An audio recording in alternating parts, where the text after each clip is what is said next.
வணக்கம். நான் லாவண்யா குஸ்லி ஃபேமிலிக்கு அனைவரையும் வரவேற்கிறேன். இன்னைக்கு ஒரு அறிக்கை விட்டுருக்காங்க பாத்தீங்களா? எலெக்ஷன் மேனிஃபெஸ்டோ ஏடிஎம்கேல. வா, என்னங்க அது? செம்மையா இருக்குல்ல. ஒரு வீட்டுல இருக்கிற வேலைக்கு போகாத ரொம்ப நடுத்தர இல்ல நடுத்தரத்துக்கும் கீழே இருக்கிறவங்க வீட்டுல வேணா சந்தோஷப்படலாம். இப்போ ஒரு 5 வருஷம் ஒரு ஏமாத்து வேலையை பார்த்துட்டு இருக்கு ஒரு அரசு. அடுத்த 5 வருஷத்துக்கு அடுத்த ஏமாத்து வேலையை பார்க்கறதுக்கு இந்த அரசு வரைந்து. இதுல வெறும் அதிமுகவா இருந்தா கூட சரி, போனா போதுன்னு கூட நான் யோசிச்சுக்கலாம். கூட பிஜேபி வேற கூட்டணி. நம்ம சவுத் சைட்ல பாத்தீங்கன்னா இந்த கர்நாடகா, ஆந்திரா, தமிழ்நாடு, கேரளா இந்த சைடு மட்டும்தான் இவங்க கோலோச்சாம இருக்காங்க. நம்ம இந்த 4 ஊர் நார்த் சைடு இருக்கிற இந்த பிஜேபிக்கு கண்ணில் விரல விட்டு ஆட்டிட்டு இருந்தாங்க. ஆனா இப்போ ஆந்திரால அவங்க வேற வழி இல்லாம அவங்களுடைய ஆட்சி வரணுன்றதுக்காக சந்திரபாபு நாயுடு அவர்கள் கை கோத்துட்டு கடைசியில பவன் கல்யாண் எப்படி இருந்தா பவன் கல்யாண் தெரியுமா? அவரெல்லாம் ரியல் லைஃப்லயும் செம்ம ரஃப் அண்ட் டஃபா இருப்பாரு, நேருக்கு நேரா பேசுவாருன்ற மாதிரி இருந்து கடைசியில போய் பிஜேபி கூட கையை கோத்து எப்படி நம்ம மொழியை காப்பாத்திக்க நமக்கு தெரியுமோ, நம்ம மதத்தை காப்பாத்திக்க நமக்கு தெரியும். இதுக்கு ஒருத்தர் வந்து கொடி பிடிக்கணும்னு நினைக்கிறது தான் தவறான விஷயம். புரிஞ்சுக்கோங்க மக்களே. இந்த எலெக்ஷன் மேனிஃபெஸ்டோவை பார்த்து ஏமாந்து தயவு செய்து இது பண்ணிடாதீங்க. இதெல்லாம் நம்மள பொதக்குழின்னு சொல்லுவாங்கல்ல, அந்த மாதிரியான பொதக்குழிக்குள்ள இழுக்கிற ஒரு அட்ராக்ஷன் தான் அது. அதுக்குள்ள விழுந்துட்டோம், இந்த 5 வருஷம் மீள முடியாது. அடுத்தது டிஎம்கேவோட உருட்டுக்கள் என்னன்னு பாத்தீங்கன்னா, இன்டர்வியூ எடுத்துக்கிட்டு இருக்காங்க. எத்தனை பேர் இதை பாத்தீங்க? செம்மையா இருக்கு இன்டர்வியூ. எல்லாரும் இன்டர்வியூ அட்டன் பண்றாங்க. சரி, இது ஆதி காலத்துல இருந்தே நடந்துட்டு இருக்கு. வீடியோ வச்சு யாரும் ஷூட் பண்றாங்கப்பா இன்டர்வியூ எடுக்கும்போது. ஆனா ஸ்டாலின் ஐயா அவர்களே அப்போ கருணாநிதி முன்னாடி வச்சு இன்டர்வியூ எடுத்திருக்காங்க. அது ஒரு பெரிய காமெடின்னு வச்சுக்கோங்க. அதுக்கடுத்து இப்போ துணை முதலமைச்சர் உதயநிதி ஸ்டாலின் அவர்களை வச்சு ஒரு போட்டோ ஷூட் இன்டர்வியூ எடுக்கிற மாதிரி. இல்ல, எனக்கு புரியல. இன்டர்வியூ யார் எடுப்பாங்க? வேட்பாளர்களா யார் நிக்கிறாங்களோ அவங்க இன்டர்வியூ எடுக்கணும். ஆல்ரெடி ஒரு துணை முதல்வரா இருக்கிறவரை என்ன திருப்பி நீங்க வந்து இன்டர்வியூ எடுக்க போறீங்க? மக்களை பார்த்தா ஏமாலிங்க, பைத்தியக்காரங்க, இன்னும் வேற எப்படி எல்லாம் தெரியுதோ அப்படிலாம் தெரியுது போல இருக்கு. என்ன காட்டினாலும் நம்பிடுவாங்கப்பா. ஆமாப்பா, இவங்களை வந்து சும்மா அப்படியே ஒரு 4 வீடியோ போட்டு 4 மியூசிக்கை போட்டு ஏமாத்தி விட்டுடலாம். இதான் மக்கள் நினைச்சிட்டு இருக்காங்க இப்ப இருக்கிற அரசு. துணை முதலமைச்சருக்கே இன்டர்வியூ ஆமா, அப்ப முதலமைச்சருக்கே இன்டர்வியூ இல்ல? அதிகாரத்துல இருக்கவங்களுக்கு எதுக்குங்க இன்டர்வியூ? இனிமே அதிகாரத்துக்கு வரப்போறவங்களுக்கு தானே இன்டர்வியூ எடுக்கணும். கடவுளே. அப்போ அடுத்த முதலமைச்சர் உதயநிதி அவர்கள்னு அர்த்தம் நினைக்கிறேன். நல்லா புரிஞ்சுக்கோங்க. சப்போஸ் டிஎம்கே ஜெயிச்சா அடுத்த 5 வருஷம் கழிச்சு இன்பநிதி அவர்கள் அடுத்த துணை முதலமைச்சர். முதலமைச்சர் ஸ்டாலின் ஐயா அவர்களுடைய மனைவி அவர்கள் துர்கா அம்மா அவங்க செஞ்ச பூஜைகள் எல்லாம் பலன் அளிச்சிடும். ஒட்டக பூஜை, அந்த பூஜை, இந்த பூஜைன்னு பண்ணாங்கல்ல, எல்லா பூஜைக்கும் பலன் கிடைச்சிடும். அவங்க குடும்பத்தையே அந்த சிம்மாசனத்துல உட்கார வச்ச பெரும் அவங்களுக்கு தான் கொண்டு போய் சேரும். மக்களே தயவு செய்து விழிச்சுக்கோங்க. அடுத்த ஒரு விஷயம் என்ன தெரியுமா? இந்த ஃபிளைங் ஸ்குவாட்னு ஒண்ணு இப்ப ஆரம்பிச்சிருக்காங்க தேர்தல் ஆணையத்துல இருந்து. அது ஏன் இவ்வளவு பாரபட்சமா இருக்கு? ஃபிளைங் ஸ்குவாட் ஆரம்பிச்சது ஒரு பக்கம் தாவேகாவினருக்கு வந்து ரொம்ப சந்தோஷமான விஷயமா இருக்கு. ஏன்னா உட்காந்து ஒன்னொன்னுத்துக்கும் போயிட்டு தமிழக அரசு கிட்ட போயிட்டு எஸ்ஓபி கொடுங்கன்னு அவங்க இழுத்து அடிச்சுட்டு இருந்த காலம் எல்லாம் போய் இப்ப வந்து நமக்கு அப்போ தேர்தல் ஆணையம் ஓகே சொன்னா போதும், நம்ம பரப்புரை ஸ்டார்ட் பண்ணிக்கலாம், எங்க வேணா எப்படி வேணா போலான்ற ஒரு ஃப்ரீடம் வந்துருச்சு. ஆனா இவங்க செக் பண்றேன்ற பேர்ல மினிஸ்டர்ஸ்க்கு ஒரு மாதிரியும் மக்களுக்கு ஒரு மாதிரியும் செக் பண்றாங்க. இதுதான் என்னன்னு புரியல. துணை முதலமைச்சர் போற இடம் போறாராமா நைட்டு, அவங்கள நிறுத்தி கேமரா எப்படி எங்க இருந்து வருதுன்னு எனக்கும் புரிய மாட்டேங்குது. டக்குன்னு செக் பண்றாங்க, 5 நிமிஷத்துல செக்கிங் முடிஞ்சிருச்சு, கிளம்பிட்டாங்க. இன்னைக்கு திருப்பி ரிட்டர்ன் வராரு, பின்னாடி எல்லாம் செக் பண்றாங்க, 5 நிமிஷம் டைம் எடுத்துக்கிறாங்க, அமிச்சிட்டாங்க. துணை முதலமைச்சர் இதுக்கு ஒத்துழைப்பு கொடுத்தார். இதுதான் இப்போ நியூஸ் சேனல்ல இருக்கிற ஹெட்லைன்ஸ். ஆனா பாத்தீங்கன்னா மக்கள்னா இருக்கிறவங்க எல்லாம் வெளியாக்கி உள்ள சீட்டு முதற்கொண்டு எல்லாத்தையும் நோண்டி எடுத்து அவங்க கிட்ட ஒரு 50,000க்கு மேல காசு இருந்தா அதை புடுங்கி வச்சுக்கிட்டு ஆதாரத்தை கூடுன்னு அலைய வைக்கிறது. அடுத்து பெரிய அச்சீவ்மெண்ட் என்ன தெரியுமா? நிறைய இடத்துல நிறைய பொருள்களை பிடிச்சாங்க. டிஎம்கே சார்பா பட்டு புடவை கொடுக்கறதா இருந்தது, அதை பிடிச்சாங்க. எல்லாம் நிறைய இடத்துல பணம் பறிமுதல் பண்ணாங்க. இதை தாண்டி ஒரு ட்ரக்ல தையல் மிஷின் பெரிய வண்டியில வந்து இறங்குச்சு. முதலமைச்சருக்கு எல்லாம் வச்சு முதலமைச்சருக்கு தான் டிஎம்கே தான் ஊர்ஜிதம் ஆயிடுச்சு. ஆனா நாங்க கேஸ் போடுறோம்னு அதை ஒதுக்கி வைக்கிறாங்க. அந்த இதுவை வந்து பெருசா கண்டுக்கல. ஆனா தாவேகாவினர் விசில் சின்னம் பொறிச்ச சில்வர் தட்டுக்களை டிஸ்ட்ரிபியூட் பண்ண பார்த்தாங்க. அதை வந்து தேர்தல் பறக்கும் படையினர் வந்து பறிமுதல் பண்ணிட்டாங்க. சூப்பர். ஆனா பாத்தீங்கன்னு வச்சுக்கோங்களேன், அதுல ஒரு சின்ன விஷயத்த எவன் செஞ்சானோ அவன் வந்து மறந்துட்டான்.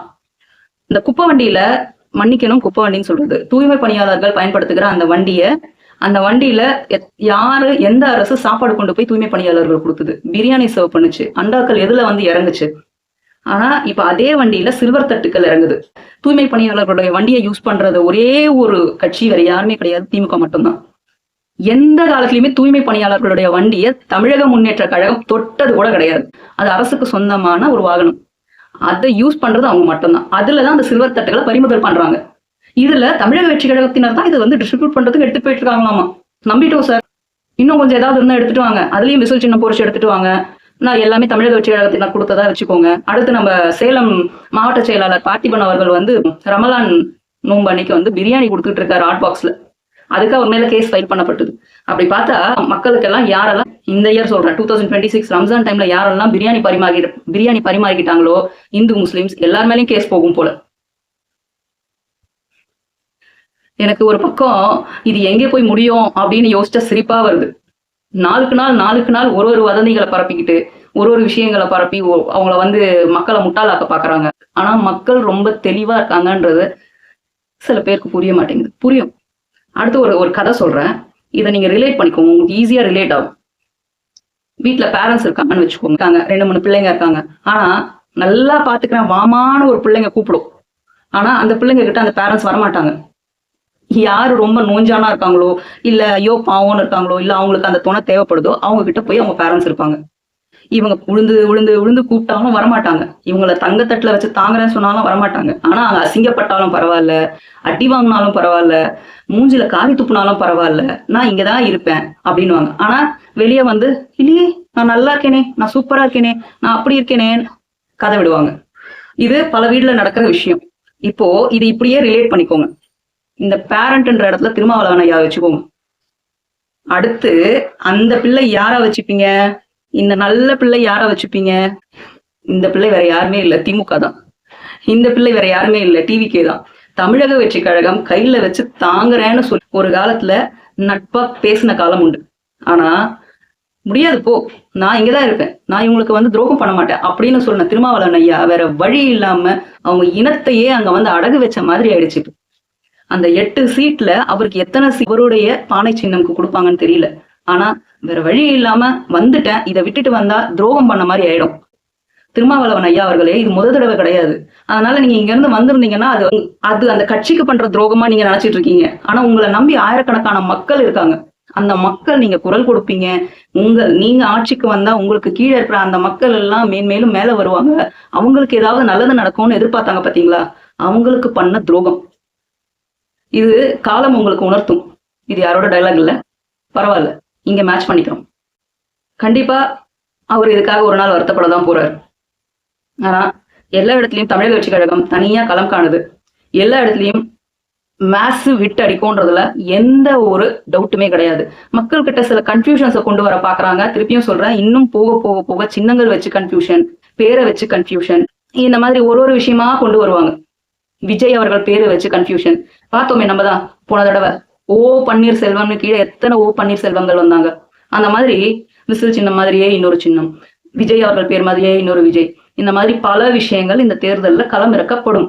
அதே போல நிறைய பேர் தமிழக வெற்றி கழகத்தை விட்டு போறதாகவும் புதுச்சேரியில ரீசெண்டா ஒரு விஷயம் நடந்தது.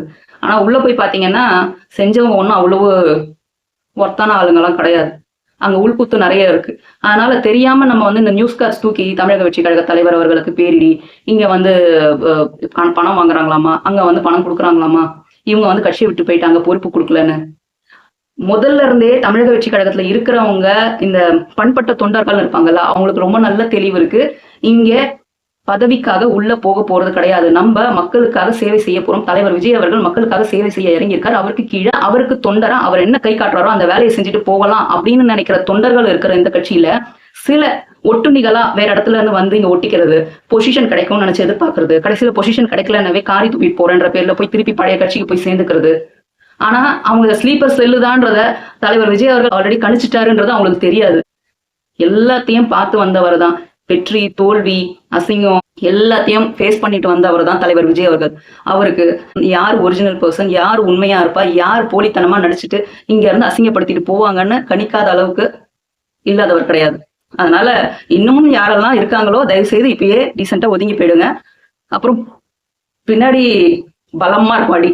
அதனால தயவு செய்து ஸ்லீப்பர் செல்லாம் அப்படி ஓடி ஒதுங்கி போய் எங்க இருந்து வந்தீங்களோ அங்கேயே போய் ஒட்டிக்கோங்க. மேலும் பேசுவோம். நன்றி, வணக்கம்.